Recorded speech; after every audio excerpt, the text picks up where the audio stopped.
मी चॅनलवरती कोणत्याही प्रकारच्या टिप्स किंवा माझा कोणताही प्रीमियम ग्रुप नाही आहे। माझे सर्व व्हिडिओ जे असतात ते एज्युकेशनल पर्पजसाठी असतात। जय हिंद मित्रांनो, मी दीपक पुन्हा एका नवीन व्हिडिओमध्ये तुमचं सर्वांचं खूप स्वागत आहे। तर मित्रांनो, आज पुन्हा आपण एक स्टॉक निवडलेला आहे ॲनालिसिससाठी। त्या स्टॉकचं आज आपण टेक्निकल ॲनालिसिस करणार, त्यामध्ये महत्त्वाचे लेवल बघणार, डेली टाईम फ्रेममध्ये, वीकली टाईम फ्रेममध्ये त्याचं ॲनालिसिस करणार आहे। आता जेव्हा मी या स्टॉकचं ॲनालिसिस करतो आहे तर स्टॉकला बघून ताबडतोब कोणी बाईंग सेलिंग करू नका, ठीक आहे। तुम्ही पण त्याच्यावरती अभ्यास करायचा असतो, स्टॉक चांगल्या सपोर्टला आहे का, तसं मी तुम्हाला सांगणारच लेवल। माझे जे व्हिडिओ असतात ना, त्यातून तुम्ही खूप काही शिकू शकतात, खूप काही शिकण्यासारखं असतं। आता शिकणारी व्यक्ती पाहिजे फक्त, नाहीतर वेगळी टिप्पणी तुम्ही करत असतात। त्यापेक्षा शिकून घ्या की स्टॉकला आपण कोणत्या लेवलला बाय करायचं असतं, तिथे काही रिव्हर्सल पॅटर्न बनतो आहे का, तो रेजिस्टन्सला तर नाही आहे, ज्या लेवलला मी बाय करतो आहे स्टॉकला तर महत्त्वाचा सपोर्ट आहे का, तो ब्रेक होतो आहे का, त्या सर्व गोष्टी तुम्ही बघायच्या असतात। मग नंतर स्टॉकमध्ये बाईंग करायची असते। असं अंदाजे व्हिडिओ बघून ताबडतोब कधी बाईंग करायची नाही, समजलं। तर आज आपण जो स्टॉक निवडलेला आहे त्याचं नाव आहे एशियन पेंट। तर आज आपण एशियन पेंट या स्टॉकचं टेक्निकल ॲनालिसिस या ठिकाणी करणार आहे। तर व्हिडिओ सर्वांनी बघायचा आहे आणि व्हिडिओला व्यवस्थित समजून पण घ्यायचं आहे। आणि जर कोणी चॅनलवरती नवीन असेल, म्हणजे व्हिडिओला जर पहिल्यांदा बघत असतील तर चॅनलला पण नक्की सबस्क्राईब करून घ्या आणि जवळ दिलेलं बेल आयकॉनचं बटन जे असतं ना त्यावरती हिट करायचं आहे। त्या बेल आयकॉनवरती जर तुम्ही हिट केलं, माझा जो पण व्हिडिओ यूट्यूबवरती अपलोड होत असतो त्याचं तुम्हाला नोटिफिकेशन येत असतं, त्यामुळे त्या बेल आयकॉनला पण तुम्ही नक्की हिट करायचं असतं। चला तर मग कोणताही वेळ वाया न घालवता आजच्या व्हिडिओला आपण सुरुवात करूया। तर आज आपण जो स्टॉक निवडला आहे त्याचं नाव आहे एशियन पेंट। आता ही एशियन पेंट कंपनी जर म्हटली, आपल्या भारतातील पेंटची सर्वात मोठी कंपनी, प्रत्येकजण त्याचा वापर पण करतो। कोणताही पेंट म्हटलं, आपल्या घराला जर आपल्याला पेंट द्यायचा असेल तर आपण एशियन पेंट निवडतो का, विश्वास आहे त्या कंपनीवरती, कंपनी चांगली आहे त्यामुळे आपण एशियन पेंटचा वापर करत असतो। फंडामेंटल जर बघितले, हे बघा, जी स्ट्रॉंग कंपनी असणार त्याचे फंडामेंटल पण चांगलेच असणार। जसं मी तुम्हाला जर म्हटलं रिलायन्स ही कंपनी, तर तुम्ही काय म्हणणार, रिलायन्स कंपनीचे फंडामेंटल चांगले, त्यांचा बिझनेस चांगला आहे, हे तुम्ही ताबडतोब म्हणणार। तसंच एशियन पेंटच्या बाबतीत एशियन पेंटचा पण बिझनेस चांगला आहे, ठीक आहे, ही कंपनी चांगली आहे, याचे फंडामेंटल पण चांगले असतात, याच्यामध्ये पण आपला पैसा बनू शकतो। आता या स्टॉकमध्ये सध्या काय होतं, आता आपण इथे टेक्निकलचा अभ्यास करतोय, फंडामेंटलचा नाही। तुम्हाला सांगितलं अशा कंपन्या ज्या असतात त्यांचा फंडामेंटल चांगला असतात। काही वेळेला काय होतं, क्वार्टरली रिझल्ट खराब येणं, रेव्हेन्यूमध्ये थोडं कमी होणं, प्रॉफिटमध्ये थोडी कमी येणं, हे कंपन्यांच्या बाबतीत चालूच असतं। मग त्या ठिकाणी कोणतीही स्ट्रॉंग कंपनी असू द्या, तिच्या बाबतीत हे होणारच। आता HDFC बँकेचं बघा, तुम्ही बघितलं सर्वांनी काय झालं HDFC बँकेमध्ये, हे बघा, फंडामेंटलचा खूप मोठा अभ्यास असतो, त्यामध्ये एखादी गोष्ट जर मागे पुढे झाली त्याचा इम्पॅक्ट जो असतो ना स्टॉकवरती होत असतं ते स्टॉकच्या बाबतीमध्ये। पण चांगल्या कंपन्या तुम्हाला पैसा बनवून देणारच, फक्त तुमची लेवल, बाईंगची लेवल जी असते ना, म्हणजे तुमचा एंट्री पॉईंट तो व्यवस्थित असला पाहिजे। फंडामेंटल ज्या कंपनीचे चांगले असतात ती भविष्यात तुम्हाला पैसा बनवूनच देऊ शकते। आता या स्टॉकमध्ये काय सेलिंग होते, सेलिंगचा प्रेशर या ठिकाणी जास्त आहे। आपण हे जे ॲनालिसिस करतोय आता डेली टाईम फ्रेममध्ये, हा आपण जो बघतोय हा डेली टाईम फ्रेम, एका दिवसाचा चार्ट आपण बघतोय। आता टॉपपासून बघा, जेव्हा हा स्टॉक 3425 वरती गेलेला होता, ठीक आहे, इथूनच एक करेक्शन याच्यामध्ये आलेलं आहे। आणि बॉटम पण बघा, शिकण्यासारखी गोष्ट येते की बॉटम पण बघा स्टॉकने कुठून बनवला होता, इथूनच एक डबल बॉटम फॉर्मेशन बनवलं आणि प्राईज इथून हायर लोचं फॉर्मेशन बनवत वरती गेली होती। तुम्ही जर ट्रेंड बघितला, इथे अप ट्रेंड चालू होता, एका चॅनलमध्येच स्टॉक ट्रेड करत होता, बरोबर आहे। जर तुम्ही असं ड्रॉईंग केलं तर तुम्हाला एकदम चांगल्या प्रकारे समजेल की प्राईजचा बिहेव कसा होत असतो। इथे स्टॉकने एक डबल बॉटम फॉर्मेशन तयार केलं होतं। जेव्हा पण एखाद्या स्टॉकमध्ये रिव्हर्सल येत असतो बॉटमपासून, तेव्हा असे फॉर्मेशन तयार होत असतात। आता हे फॉर्मेशन बघून जर कोणी स्विंग ट्रेडिंगसाठी हा स्टॉक निवडलेला असता तर त्यांना प्रॉफिट झालेलं असतं। आणि बहुतेक जणांनी, आपल्या चॅनलवरती आहेत काही जण, त्यांनी याच लेवलला स्टॉक बाय केलेलं होतं, इथे स्टॉकला बाय केलं आणि एक चांगली मोठी रॅली पण त्यांनी कॅच केलेली होती, जवळजवळ 3200-3300च्या आसपास त्यांनी रॅली कॅच पण केलेली होती। मग असा स्टॉक निवडायचा आपण, इथे आपण स्टॉकला बाय करायचं असतं। आता तुम्ही जर म्हटले की स्टॉक आता इथे पोहोचलेला 3425 वरती आणि हा वरती जातोय, मग मी याला बाय करतो, तर मित्रांनो चुकी ठरेल तुमची। मग तुम्ही चुकीच्या लेवलला फसताय। तुम्ही स्टॉकला काय करताय, टॉपला पकडताय, ती चुकी अजिबात करायची नसते, बॉटमला पकडण्याचा प्रयत्न करा। मी एक इक्विटीचा व्हिडिओ बनवला आहे, त्या ठिकाणी तुम्हाला 3-4 टप्प्यांमध्ये सांगितलेलं होतं, 3-4 प्रकारे सांगितलेलं होतं की कशा प्रकारे आपण स्टॉकला बाय करू शकतो, ठीक आहे। त्याच्यातलाच एक प्रकार म्हणजे हा स्टॉक आहे एशियन पेंट, की इथे बॉटमला बाईंग बनत होती। बरं, आता इथून तर स्टॉक वरती गेलेला आहे, टॉपला पण गेला आणि त्याच्यामध्ये एक सेलिंग होते। आता हे सेलिंग जरा जास्तच आहे, कंटिन्युअसली स्टॉकमध्ये काय येते, सेलिंग येते। मग काही जण म्हणणार स्टॉक खाली येतोय, मी बाय करू शकतो का? हे बघा, हा स्टॉक अजून किती खाली जाणार कोणाला माहीत आहे का? नाही. याच्यामध्ये इथे सेलिंग पण वाढू शकते. या स्टॉकमध्ये सेलिंग वाढू शकते, अजून सेलिंगचं प्रेशर अजून पण येऊ शकतं. कारण की जे स्ट्रक्चर तयार होतं आहे, जे कॅन्डलस्टिकचं फॉर्मेशन इथे तयार होतं आहे, त्यावरून काय समजतं आपल्याला, अजून मोमेंटम तुटलेलं नाही. आता मोमेंटम तुटणं म्हणजे कसं, की हे बघा, ही जी डेली कॅन्डल बनते, ही डेलीची कॅन्डल आहे. या डेलीच्या कॅन्डलचा प्रिव्हियस आहे अजूनपर्यंत ब्रेकच होत नाही इथे. गेल्या काही ट्रेडिंग सेशनपासून म्हणजे 1 2 3 4 5 6 ट्रेडिंग सेशन झाले, मोमेंटम तुटत नाही. म्हणजे स्टॉकमध्ये कंटिन्युअस सेलिंग चालू आहे. इथे जास्त प्रमाणामध्ये सेलिंग चालू आहे. स्टॉक 3300 पासून कंटिन्युअसली खाली येतोय. हे दिसतंय सपोर्ट रेजिस्टन्स कसे काम करतात आपल्यासाठी. जेव्हा स्टॉकने इथून ब्रेकआउट दिला होता, इस लेवल नंतर स्टॉकसाठी काय बनली होती, सपोर्ट. इथे थांबला पण स्टॉक, नंतर इथूनच ब्रेकडाऊन दिला आणि कंटिन्युअसली या ठिकाणी खाली आला. सेलिंग या ठिकाणी जास्त आली. हा मोमेंटम तुटत नाही, हा मोमेंटम इथे कंटिन्यू होऊ शकतो. म्हणजे येणाऱ्या दिवसांमध्ये पुन्हा इथे सेलिंग पण येऊ शकते. पण एक गोष्ट अजून लक्षात ठेवा, हा एक स्ट्रॉंग डिमांड झोन आहे.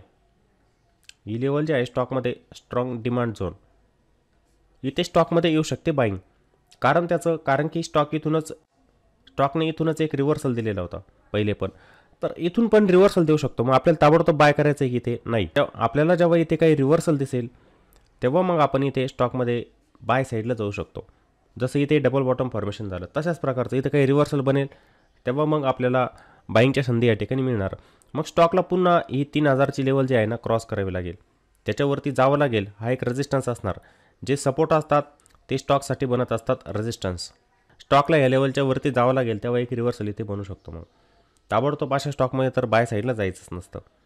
मग काही जण म्हणणार हा डिस्काउंटमध्ये मिळतो आहे. डिस्काउंटमध्ये आहे स्टॉक, चांगली कंपनी डिस्काउंटमध्ये, आणि तुम्हाला जर वाटतच असेल की मला बायच करायचं आहे या ठिकाणी, तर कमी क्वांटिटी, मी प्रत्येक वेळेला सांगतो तुम्हाला की तुम्ही मग कमी क्वांटिटी ते बाय केल्या पाहिजे. आता हे करेक्शन जर म्हटलं ना 14% करेक्शन आहे आणि खूप कमी कालावधीमध्ये हे मोठं करेक्शन या ठिकाणी होतं आहे. 14% करेक्शन. कोणाला वाटतंय मी 100 क्वांटिटी या स्टॉकमध्ये बाय करणार होतो, पण स्टॉक मला डिस्काउंटमध्ये दिसतोय, रिव्हर्सल तर नाही, पण मला वाटतं की बाय केलं पाहिजे, जास्त करायचं नाही. मग तुम्ही 20 क्वांटिटी करा बाय, पण पडत्या स्टॉकमध्ये कधी बाईंग करायची नसते. कारण की तो खाली किती जाणार ना हे माहीत नाही. समजलं ना, एकदा स्टॉकमध्ये सेलिंग व्हायला लागली की तो थांबत नसतो. मग तो खाली किती जाईल हे आपल्याला माहीत नसतं. त्यामुळे रिव्हर्सलची आपण वाट बघायची असते. जेव्हा स्टॉक बॉटम बनवतो, आता बॉटम कसं बनवू शकतो की 2-4 दिवस इथे स्टॉक थांबू पण शकतो. एक बॉटम बनवून मग तो वरती जाऊ शकतो. मग तिथे आपण बाय केलं तर आपल्याला प्रॉफिट चांगलं मिळेल. एक चांगला रिव्हर्सल स्टॉक इथून देऊ शकतो. एक चांगल्या डिमांड झोनमध्ये स्टॉक पोहोचलेला आहे. या डिमांड झोनमध्ये स्टॉक पोहोचलेला आहे, तर इथे मग आपलं प्रॉफिट बनू शकतं. समजतं आहे सर्वांना. आणि हा जो स्टॉक असतो, आता हाच स्टॉक नाही तर ज्या पण पेंट कंपन्या असतात, आता ह्या पेंट कंपन्यांवरती इम्पॅक्ट कशाचा होत असतो, तर क्रूड ऑइलचा. ही तुलना करत चला मित्रांनो, तुमच्यासाठी फायद्याचं आहे. क्रूड ऑइलचा परिणाम होत असतो का, क्रूड ऑइलच्या किमती जर वाढल्या ना तर पेंट कंपन्या खाली येत असतात. तुम्ही म्हणणार खाली कसं येत असतात, काय येत असतात, त्यांचं रिलेशन काय, तर ज्या पण पेंट कंपन्या असतात, म्हणजे या पेंट बनवणाऱ्या कंपन्या पेंट बनवतात, यामध्ये कच्चा माल म्हणजे रॉ मटेरियल. प्रत्येक वस्तू बनवायची त्यासाठी रॉ मटेरियल पाहिजेच असतं, कोणती गोष्ट असू द्या. मग यामध्ये रॉ मटेरियल काय असतं, क्रूड ऑइल. पेंटमध्ये बघा ऑइल दिसतं तुम्हाला, ऑइलचा वापर केला जात असतो. क्रूड ऑइलचा वापर या पेंट कंपन्या करत असतात. मग त्यांच्यासाठी कच्चा माल कोणता असतो, क्रूड ऑइल असतो. मग मला सांगा, क्रूडचे भाव जर वाढले, हे पेंट कंपन्यांसाठी चांगलं की खराब? खराब का, तर त्यांना इम्पोर्ट करायचं असतं. क्रूड ऑइल काय करणार, ते इम्पोर्ट, आयात करावी लागणार ना, त्यांना घ्यावं लागणार. पेंट कंपन्या ज्या असतात त्यांना विकत घ्यावं लागणार आहे, ऑइलचा वापर करावा लागणार आहे. आता त्यांना जर ते महागात मिळालं तर नक्कीच इथे पेंट कंपन्यांवरती त्याचा परिणाम होत असतो आणि आपल्याला तो दिसतो पण. जर क्रूड ऑइलच्या किमतीवरती गेल्या तर या पेंट कंपन्या खाली येत असतात. जेव्हा क्रूडमध्ये करेक्शन येत असतं, क्रूड जेव्हा खाली येत असतं, पेंट कंपन्या तुम्हाला वरती जाताना दिसणार. एक दुसऱ्यांच्या हे अपोजिट असतात. यांचा अभ्यास तुम्ही केलाच पाहिजे. जसं मी तुम्हाला सिल्वरमध्ये सांगत असतो बघा, सिल्वरचं ॲनालिसिस जेव्हा करत असतो की सिल्वरचे भाव खाली केव्हा येत असतात, जेव्हा $, इंडेक्स, माहीत नसेल तर व्हिडिओ जाऊन बघा तुम्ही. $, इंडेक्स जर वरती जात असेल तर तुम्हाला सिल्वर खाली येताना दिसेल, आणि जर $, इंडेक्स खाली येत असेल तर तुम्हाला सिल्वर वरती जाताना दिसेल. बघा, प्रॅक्टिकली बघायच्या गोष्टी. असं नाही की असं नाही की व्हिडिओ बघितला हां समजलं मला, नाही, पण तुम्ही प्रॅक्टिकली बघायच्या गोष्टी खरंच होतात का, हे होतं का, यांनी व्हिडिओमध्ये सांगितलेलं आहे या गोष्टी होतात का, त्यासाठी प्रॅक्टिकल करायचं तुम्ही. प्रॅक्टिकल म्हणजे काय, समोर चार्ट ठेवायचे, एक दुसऱ्यांसोबत तुलना करायची, मग तुम्हाला समजेल की खरंच हे असं होत असतं का. असं होतं. आता ही जी पेंट कंपनी तुम्हाला खाली येताना दिसते एसियन पेंट, याचं कारण म्हणजे क्रूडचा भाव वाढतो आहे, क्रूड ऑइलचे भाव वाढत आहे, क्रूड ऑइल वाढतं आहे, समजलं. आता हे रिफायनरी कंपन्या ज्या असतात ना त्यांच्यावरती पण असर होतोच. IOCL बघा, HPCL, BPCL, रिलायन्स. का होतो, कारण की त्यांना क्रूड इम्पोर्ट करावं लागतं. आणि आपला भारत देश असा आहे की क्रूड ऑइलच्या खाणी ज्या असतात ना आपल्या भारतामध्ये नाहीच आहे जवळजवळ, आहे तुरळक. हे भारताला इम्पोर्ट करावं लागतं. क्रूड ऑइल जे आहे ना आयात करावं लागतं. अमेरिकासारखा देश आहे त्यांच्याकडून आयात करावं लागतं. आयात याची जास्त होत असते. आता आयात करायचं म्हटल्यावरती काय, जर क्रूड ऑइलचे भाव वाढलेले असतील तर आपल्याला महागात खरेदी करावं लागतं. महागात खरेदी करायचं आहे आपल्याला. महागात खरेदी करायचं म्हटल्यावरती तिथे मग ह्या HPCL, BPCL यांच्यावरती असर पडतोच त्याचा. मग या क्रूड ऑइलच्या किमतींचा इकडे BPCL, HPCL, रिलायन्स यांच्यावरती पण परिणाम पडत असतो. तिकडे तर पडतोच, पेंट कंपन्या ज्या असतात त्यांच्यावरती पण परिणाम पडतो याचा. ही गोष्ट लक्षात घ्यायची. आता तुम्ही म्हणणार की मग जर इथे रिव्हर्सल मिळाला तर आपण या स्टॉकला बाय करू शकतो का. बरोबर आहे, इथे बाय करू शकतो आपण, काही अडचण नाही. एक डिमांड झोनमध्ये आलेला आहे स्टॉक, इथून रिव्हर्सल देऊ शकतो तो, देईलच असं नाही. आपल्याला काही रिव्हर्सल दिसला तर मग आपण इथे प्लॅन करू शकतो बाय करण्यासाठी.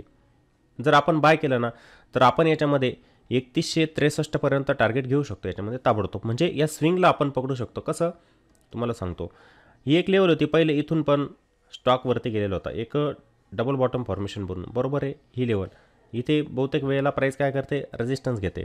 इथं पण बघा रेजिस्टन्स घेतला, पुलबॅक दिला, इथून वरती गेली. तशाच प्रकारे जर इथे स्टॉकने रिव्हर्सल दिला तर आपण ह्या स्विंगला कॅच करू शकतो. हा मूव इथे आपण कॅच करू शकतो. ठीक आहे. स्विंग ट्रेडिंगमध्ये आपण टार्गेट ठरवलेलं असतं की मला किती प्रॉफिट याच्यामध्ये घ्यायचं, समजतं आहे. मग इथे आपल्याला जवळजवळ 3163 पर्यंत टार्गेट मिळू शकतं. आणि रिव्हर्सल झाला तर अजून स्टॉकवरती जाऊ शकतो. इथून स्टॉकवरती जाऊ शकतो, असं नाही की जाणार नाही. थोडा रेजिस्टन्स घेऊ शकतो, प्राईज इथे थोडंसं रिट्रेसमेंट देऊ शकते आणि पुन्हा वरती पण जाऊ शकते. मग तुम्हाला वाटतं मला एवढं प्रॉफिट घ्यायचं होतं तर आपण इथे मग एक्झिट पण होऊ शकतो. आपण इथे एक्झिट पण झालं पाहिजे. आपलं टार्गेट आपल्याला मिळतं आहे, आपल्याला थांबायला नको मग. ठीक आहे. आणि जर स्टॉक इथून स्लिप झाला की त्याने हा सपोर्ट तोडला, हे बघा मी चार्ट पूर्ण ड्रॉ केलेला असतो इथे, तुम्हाला समजेल. जर सपोर्ट तोडला तर मग खाली कोणता सपोर्ट आहे, तर 2865 एक सपोर्ट आहे. 2865 हा जो सपोर्ट आहे याला जर ब्रेक केलं तर नंतरचा सपोर्ट जो असणार आहे 2865, म्हणजे 2930 ही पण लेवल काय सपोर्ट आहे. पहिला सपोर्ट 2930, दुसरा सपोर्ट जो असणार याच्यामध्ये 2865, ही लेवल मग स्टॉकसाठी सपोर्ट बनेल. जोपर्यंत स्टॉक खाली जातोय जाऊ द्या, त्याच्यामध्ये पडू नका. रिव्हर्सल मिळतोय मग बाय करण्याचा आपण तिथे प्रयत्न करू शकतो स्टॉकमध्ये. आणि जर इथून पण स्लिप झाला, 2865च्या सपोर्टला पण ब्रेक केलं तर एक स्ट्रॉंग सपोर्ट झोन आहे, त्याला आपण म्हणू शकतो एक डिमांड झोन आहे स्ट्रॉंग. हा एक झोन आहे बघा. इथे मी आता तुम्हाला दाखवतो, चार्ट छोटा करतो. आणि ह्याच रेंजमध्ये स्टॉक गेल्या काही दिवसांपासून रिव्हर्सल देत असतो. हे बघा इथूनच ही लेवल बघा तुम्ही. आणि इथेच जर येऊन पोहोचला स्टॉक 2600च्या आसपास, हा एक डिमांड झोन आहे. हा एक डिमांड झोन, हा डिमांड झोन आहे कितीचा, 2600. आणि एक सप्लाय झोनेवरती तो 3590, की तिथे स्टॉक जातो आणि रेजिस्टन्स घेतो 3590. प्रत्येक वेळेला जातो तिथून सेलिंग येते आणि खाली 2600 येतो तिथे बाईंग होत असते. हे स्ट्रक्चर हे तुम्हाला समजलं पाहिजे. हे झोन तर आपल्याला पकडायचे असतात की मला खरं बाय कुठे करायचं आहे स्टॉकला, हे तुम्हाला समजलं पाहिजे. रिव्हर्सल प्रत्येक वेळेला इथूनच देतो बघा चार्टवरती इथे. आणि ह्याच झोनमध्ये स्टॉक 2600 सपोर्ट, 3590 रेजिस्टन्स, ह्याच झोनमध्ये किती दिवसांपासून आपण इथे चार्टवरती ड्रॉईंग करून घेऊ. त्यासाठी किती दिवसांपासून आहे ही एक लेवल बघा आणि आत्ताची लेवल बघा. आत्तापर्यंत हा कालावधी किती बघा तुम्ही, मे 2021 ते जानेवारी 2024, जवळजवळ 2.5 वर्ष. किती 2.5 वर्ष, 22-23 हे 2 वर्ष झाले. आणि हे अर्ध वर्ष 21चं, 2.5 वर्ष झाले. 2.5 वर्षांपासून स्टॉक तुम्हाला ह्याच रेंजमध्ये दिसतोय. जेवढा स्टॉक एका रेंजमध्ये असेल, जेव्हा तो बाहेर निघेल ना तो तुम्हाला मोमेंटम जास्त देईल. आता त्या रेंजच्या बाहेर जात नाही स्टॉक. आपल्याला काय करायचं, बॉटम फिशिंग करायची असते. बॉटमला बाय करायचं, टॉपला स्टॉकला विकून टाकायचं असतं. आपल्याला फक्त याच्यामध्ये स्विंग कॅच करायचे असतात. आपण ट्रेंडला केव्हा कॅच करणार, जेव्हा ह्या रेंजच्या बाहेर जाणार तो, तेव्हा मग आपण मोठ्या इथे ट्रेंडला कॅच करू शकतो, थांबू शकतो त्याच्यामध्ये. इथं काय आपली स्ट्रॅटेजी असली पाहिजे की बॉटमला बाय करायचं, स्टॉक टॉपला आला की सेल करून टाकायचं. ही आपली इथे स्ट्रॅटेजी असली पाहिजे. कंपनीचे फंडामेंटल काही खराब नाही, इथे पण तुम्हाला दिसेल. हे बघा, स्ट्रक्चर बघत चला तुम्ही. जर स्टॉकचं ऑब्झर्वेशन केलं तर तुम्हाला समजेल की कशा प्रकारे स्टॉक वरती जातोय. हे बघा, एक अपट्रेंडमध्ये होता स्टॉक आणि इथे 2.5 वर्षांपासून तो पॉज घेतोय, थांबतोय तो. त्यामुळे लेवल खूप महत्त्वाचे असतात. लेवलला प्रत्येकाने फॉलोच केलं पाहिजे, ट्रेंडला फॉलोच केलं पाहिजे. समजलं. स्टॉक एका रेंजमध्ये इथे फसलेला आहे. जेव्हा आपण निघेल ना रिलायन्ससारखा, तो तुम्हाला मोठं टार्गेट देऊन टाकेल याच्यामध्ये. आणि इथे बाईंगची लेवल मी तुम्हाला सांगितलीच कोणकोणती असू शकते. इथेच ह्याच लेवलला जर काही रिव्हर्सल बनला स्टॉकमध्ये तर आपण इथे स्टॉकला बाय करू शकतो. किंवा खालची लेवल 126ची तिथे पण मिळाला तर तिथे तर अजून चांगली संधी असेल आपल्यासाठी. तिथे आपण पुन्हा स्टॉकला बाय करू शकतो. हे स्ट्रक्चर इथे ब्रेक झालं, इथे दिसतं ना तुम्हाला. आपण त्यासाठी अशी ट्रेंड लाईन ड्रॉ करत असतो बघा. इथे ही ट्रेंड लाईन आपण ड्रॉ करत असतो. इथे स्टॉक अप ट्रेंडमध्ये जात होता, ते स्ट्रक्चर इथे ब्रेक झालं, ठीक आहे, खाली आला स्टॉक. त्यासाठी ड्रॉईंग पण महत्त्वाची असते. तुम्ही जर ड्रॉईंग केली, ट्रेंडला समजले तुम्ही, तर तुम्हाला व्यवस्थित लक्षात येत असतं त्या गोष्टी. समजलं. आता हे आपण डेली टाईम फ्रेममध्ये केलेलं होतं ॲनालिसिस. आपण थोडं वीकली टाईम फ्रेममध्ये बघू. आता हा वीकली टाईम फ्रेममध्ये चार्ट 1 2 3 4 वीक झाले स्टॉक कंटिन्युअसली खाली, म्हणजे 1 महिना. 1 महिन्याची कॅन्डल जर तुम्ही बघितली तर तुम्हाला अशी एक बिअरिश कॅन्डल दिसेल मोठी 1 महिन्याची. 1 2 3 4 वीकपासून कंटिन्युअसली स्टॉक खालीच येतोय, ठीक आहे. बाईंग त्याच्यामध्ये होतच नाही आहे. हा इम्पॅक्ट मी तुम्हाला सांगितला क्रूड ऑइलचा. आता मी तुम्हाला क्रूड ऑइलचा पण चार्ट दाखवून देणार. क्रूड ऑइलचा पण चार्टवरती जाऊ आपण, तुम्हाला दाखवून देईल कसं रिव्हर्सल त्याच्यामध्ये होतोय, ठीक आहे. आता इथे जर रिव्हर्सल काही बनत असेल तर मग आपण इथे पायसाठी जाणार, नाही तर जाणार नाही स्टॉकमध्ये. ताबडतोब जाऊन फायदा नाही, कारण की येणाऱ्या वीकमध्ये जर याच्यामध्ये मोठी सेलिंग जर झाली तर तुम्हाला लॉस दिसेल ताबडतोब. मग लॉस कशाला घ्यायचा आपण? आपल्याला जर रिव्हर्सल दिसत असेल स्टॉकमध्ये तर मग आपण इथे बाय करण्याचा प्रयत्न करू. ही रेंज दिसेल बघा तुम्हाला. आता जसं आपण लॉंगर टाईम फ्रेममध्ये जाऊ, तुम्हाला दिसेल इथं. हे बघा, हा स्टॉक पूर्णपणे एका रेंजमध्ये, हा स्टॉक इथे एका रेंजमध्ये फसलेला आहे.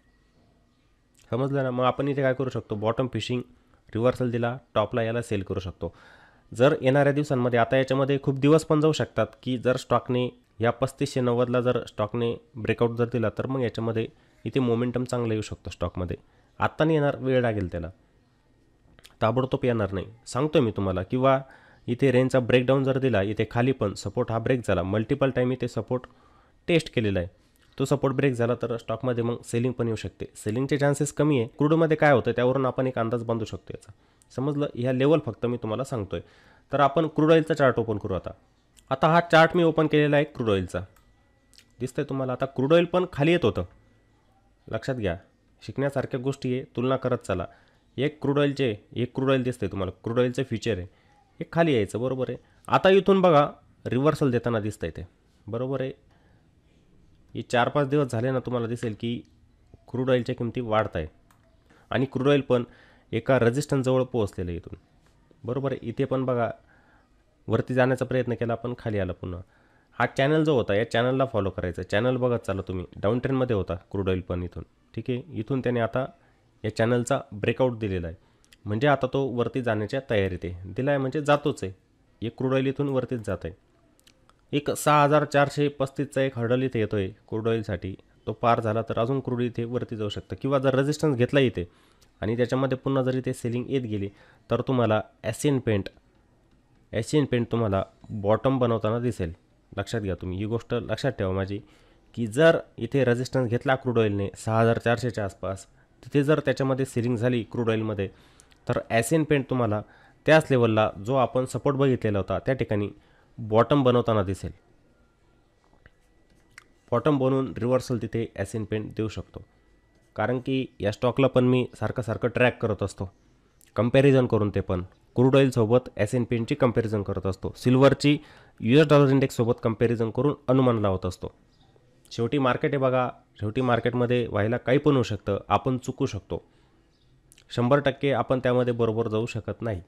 समजलं ना. आपण चुकू पण शकतो, आपलं ॲनालिसिस चुकू पण शकतं. आपण चॅलेंज नसतं करायचं, ठीक आहे. आपण ट्रेंडला बघतो, सपोर्ट रेजिस्टन्स बघत असतो, प्राईजला बघत असतो, प्राईज ॲक्शन कशी होते ते बघत असतो.